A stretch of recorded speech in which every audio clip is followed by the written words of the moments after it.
नमस्कार दोस्तों, मैं सुरेंद्र कुमार भारत आपके अपने YouTube चैनल पॉलिटी लाइव में एक और वीडियो लेके पेश हुआ हूँ। जैसा कि वनडे एग्ज़ाम के लिए हम इंडियन जो कॉन्स्टिट्यूशन है उसको यहाँ कंप्लीट करेंगे और उसी की जो वीडियोस है वो लगातार मैं डाल रहा हूँ। तो उसी की कड़ी में आज हम एक और एक्ट को डिस्कस करेंगे यहाँ पे, और आज एक की बजाय हम 3 एक्ट को यहाँ पे डिस्कस करेंगे। सबसे पहले हम बात कर लेते हैं 1793 के चार्टर एक्ट के बारे में। सिर्फ आपको ईयर याद रखना है इस एक्ट के लिए, बहुत ज़्यादा ये इंपॉर्टेंट नहीं है। सिर्फ इतना याद रखें कि किस एक्ट के बारे में कौन सा एक्ट आया। 1784 के बारे में कोई अगर एक्ट इंपॉर्टेंट एक्ट आया थोड़ा बहुत तो 1793 का चार्टर एक्ट। इसमें दो बातें बहुत ज़्यादा मेन थी। पहली बात कि जो ईस्ट इंडिया कंपनी थे उसके व्यापार की जो अवधि थी वो अगले 20 सालों के लिए बढ़ा दी गई। मींस जो ईस्ट इंडिया कंपनी भारत में 15 सालों के लिए जो ट्रेड के लिए आई थी उसका धीरे धीरे टाइम बढ़ रहा था, और 1793 के अंदर फिर एक बार से ऐसा किया गया कि कंपनी के जो अधिकार थे व्यापार को लेकर उनको बढ़ा दिया गया अगले 20 वर्षों के लिए। नेक्स्ट की बात करें कि भारतीय राजस्व से बीओडी को वेतन, कि भारत के अंदर जो राजस्व था या भारत की जो संचित निधि थी उससे अब क्या किया गया, बोर्ड ऑफ डायरेक्टर जो थे उनका वेतन दिया जाने लगा। इससे पहले ये वेतन जो था वो इंग्लैंड की गवर्नमेंट देती थी, बट इस एक्ट के अकॉर्डिंग हुआ ये कि पूरा का पूरा जो उनका सैलरी का सिस्टम था वो दिया जाने लगा। किससे? भारत की संचित निधि से। एक बार आप इसको स्क्रीनशॉट कर लें, मैं थोड़ा बोर्ड से हट जाता हूं। उम्मीद है आपने इसको स्क्रीनशॉट कर लिया होगा। नेक्स्ट की अगर बात करें, नेक्स्ट जो एक्ट है वो काफी इंपॉर्टेंट है। अगर अभी तक की मैं बात करूं तो 1773 का रेगुलर एक्टिंग एक्ट जो था वो काफी इंपॉर्टेंट था। फिर 1784 का पीट्स इंडिया एक्ट जो बहुत इंपॉर्टेंट है, और उसके बाद में कोई एक्ट इंपॉर्टेंट था या है तो वो है 1813 का चार्टर एक्ट। अब इसकी कुछ खास बातें हैं उन पे हम ध्यान कर लेते हैं। इस एक्ट के अकॉर्डिंग हुआ क्या कि सभी व्यापारिक एकाधिकार समाप्त कर दिए गए, सिर्फ चाय को छोड़ के, और इसके साथ साथ चीन के साथ जो व्यापार था वो बना रहा। मीन्स ईस्ट इंडिया कंपनी जो थी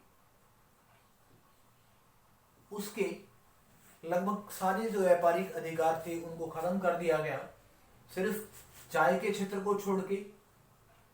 ये याद रखना जरूरी रहेगा कि किसको छोड़ के, सिर्फ चाय को छोड़ के। और ब्रिटिश ईस्ट इंडिया कंपनी के चीन के साथ जो व्यापारिक जो रिलेशन थे वो एज इट इज बने रहे।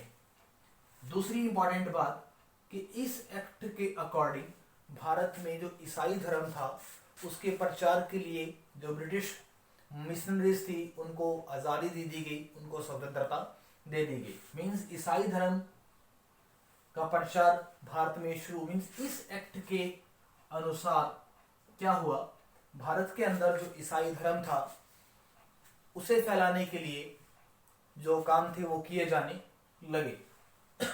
नेक्स्ट की अगर बात करें, ईस्ट इंडिया कंपनी को निर्देश भारतीय शिक्षा पर प्रतिवर्ष 1 लाख खर्च करें। ये पॉइंट काफी इंपॉर्टेंट है। दो रीजन भी है इसके पीछे ये क्यों इंपॉर्टेंट है। पहला कि ऐसा कौन सा एक्ट था जिसमें ऐसा बोला गया कि भारतीय शिक्षा के ऊपर कम से कम प्रति वर्ष 1 लाख का खर्चा किया जाएगा, तो वो 1813 का चार्टर एक्ट था। ठीक है, और प्रतिवर्ष मीन्स हर साल एजुकेशन के ऊपर कम से कम 1 लाख रुपए लगाए जाएंगे, ऐसा निर्देश दिया गया किसको, ईस्ट इंडिया कंपनी को। नेक्स्ट कि जो सर्वोच्च अधिकारी था वो गवर्नर जनरल को बना दिया गया। मीन्स अब क्या होगा, भारत में अगर कोई भी फैसला लेना है, भारत में कोई भी बड़ा कोई डिसीजन लेना है, तो उसके लिए जो गवर्नर जनरल था उसकी पावर को बढ़ा दिया गया, उसे पहले से थोड़ा और पावरफुल कर दिया गया, और अब उसे भारत में सर्वोच्च अधिकारी बना दिया गया। मीन सबसे ऊपर का जो अधिकारी होगा, सबसे सर्वोच्च जो अधिकारी होगा वो होगा गवर्नर जनरल। नेक्स्ट एक्ट की बात कर लेते हैं 1833।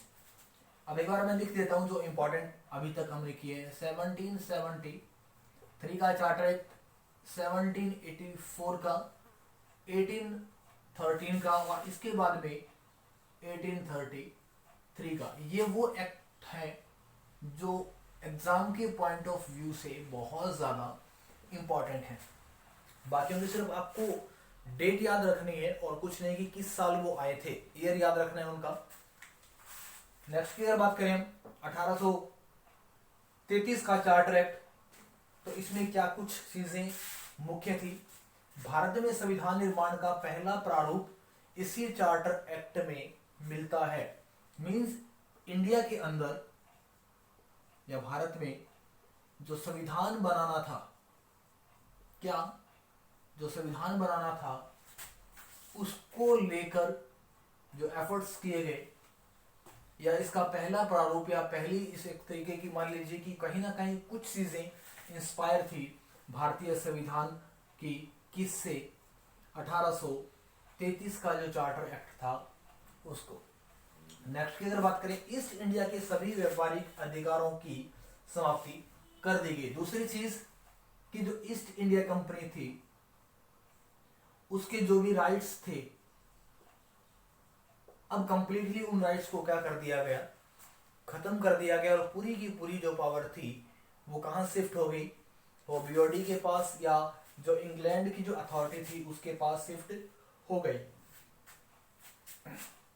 एक हमने किया, सेकंड हमने किया, थर्ड देखिए गवर्नर जनरल को पूरी ब्रिटिश इंडिया का गवर्नर जनरल बनाया गया। मींस जो गवर्नर जनरल पहले बंगाल का, मद्रास का और बॉम्बे का जो गवर्नर जनरल था, अब जो गवर्नर जनरल था उसे क्या किया गया, पूरे इंडिया का क्या बना दिया गया, गवर्नर जनरल बना दिया गया। और जो पहले ऐसे गवर्नर जनरल बने वो थे, स्पेशली अगर हम बात करूं लॉर्ड विलियम बेंटिंग की, लॉर्ड विलियम बेंटिंग, एलबीबी आप याद रख लें तो बहुत आपको। पहले कौन बने, तो लॉर्ड विलियम बेंटिंग जो थे उन्हें पहला गवर्नर जनरल बनाया गया किसका, पूरे इंडिया का। और अगर बात करें इससे पहले गवर्नर जनरल पहले कौन से बने, तो वो थे वारेन हेस्टिंग्स। नेक्स्ट देखिए, गवर्नर जनरल की कार्यकारी परिषद में चौथा सदस्य जोड़ा गया जो विधि विशेषज्ञ था। अब देखिए था क्या कि जो गवर्नर जनरल था उसको सबॉर्डिनेट करने के लिए, उसकी सहायता करने के लिए कुछ लोगों की एक कमेटी बनाई गई। और जो कमेटी बनाई गई उसमें पहले थे 3 सदस्य, एक कोलकाता से, एक बॉम्बे से और एक मद्रास से। अब इनके अलावा एक पर्सन को और ऐड किया गया, तो अब इनकी संख्या क्या होगी, 4। और ये जो व्यक्ति होगा वो क्या होगा, विधि विशेषज्ञ होगा, कानून विशेषज्ञ होगा। और इस कानून विशेषज्ञ की जो अपॉइंटमेंट की गई उसकी अपॉइंटमेंट की गई इसके 1 साल बाद 1834 में। और जो व्यक्ति अपॉइंट किया गया वो था लॉर्ड मेकाले। लॉर्ड मेकाले को अपॉइंट किया गया इन 1834। 1834 में इसी पद पर लॉर्ड मेकाले को नियुक्ति की गई या नियुक्त किया गया। और जब मेकाले भारत में विधि विशेषज्ञ बनकर आए तो इन्होंने एडवाइज किया किसको, ब्रिटिश पार्लियामेंट को, कि भारत में जो इंग्लिश जो एजुकेशन है उसे क्या किया जाए, लागू किया जाए, या भारत में जो इंग्लिश जो एजुकेशन है उसे प्रमोट किया जाए, ताकि इन फ्यूचर हमारे पास अच्छे लेवल के जो क्लर्क हैं, अच्छे लेवल के जो ऑफिसर हैं वो हमारे अंडर काम करने वाले बने।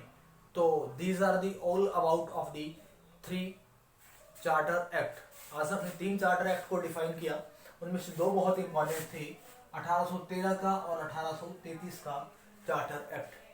कल हम डिस्कस करेंगे किसी और चार्टर एक्ट को। तो मेरी वीडियोस को लाइक करना, शेयर करना और सब्सक्राइब करना ना भूलें। कल फिर मुलाकात होगी, तब तक के लिए जय हिंद, जय भारत।